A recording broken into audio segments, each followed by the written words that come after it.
இப்படி தாங்க இப்படி ஒண்ணு போல கூட்டு போயிட்டாங்க இந்த மும்பைக்காரங்க பஞ்சாபையும் கேகேஆரையும் பிளே ஆஃப் விட்டு வெளியே.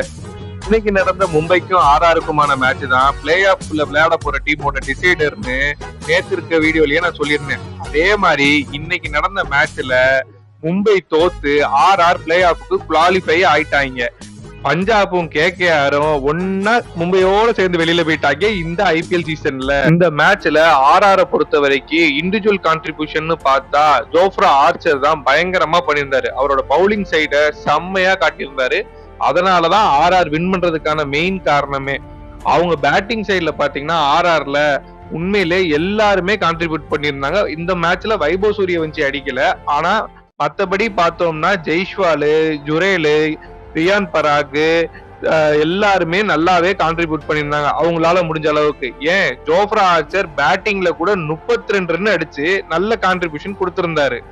மும்பையை பொறுத்த வரைக்கும் பேட்டிங்ல நல்லா சேஸ் பண்றதுக்கு ட்ரை பண்ணியிருந்தாலும் அவங்களுக்கு இனிஷியல் விக்கெட்ஸ் டக்குன்னு 3 விக்கெட்ஸ் விழுந்துருச்சு. ஆனா சூரியகுமார் யாதவ், வில் ஜாக்ஸ், ஹர்திக் பாண்டியா ஓரளவுக்கு நல்லாவே டீசென்டாவே ஆடி இருந்தாங்க. இன்னைக்கு சூரியகுமார் யாதவ் 60 ரன்ஸ் அடிச்சிருந்தாரு. அவர் தான் கடைசி வரைக்கும் நின்று முடிச்சு கொடுப்பாருன்னு பார்த்தாங்க. ஆனா அவர் விக்கெட் விழுந்த உடனே தெரிஞ்சு போச்சு மும்பையோட இந்த மேட்ச் ஜெயிக்க முடியாதுன்னு. ஃபைனலா 175 ரன் 20 ஓவருக்கு அடிச்சிருந்தாங்க மும்பை. இந்த வெற்றியின் மூலமா ஆர்ஆர் பிளே ஆஃப்க்கு குவாலிஃபை ஆயிட்டாங்க. பிளே ஆஃப்க்கு குவாலிஃபை ஆகியிருக்க 4 டீமுமே நல்ல கன் டீம் தான். பார்ப்போம் பிளே ஆஃப் எந்த அளவுக்கு சுவாரஸ்யமா இருக்குதுன்னு.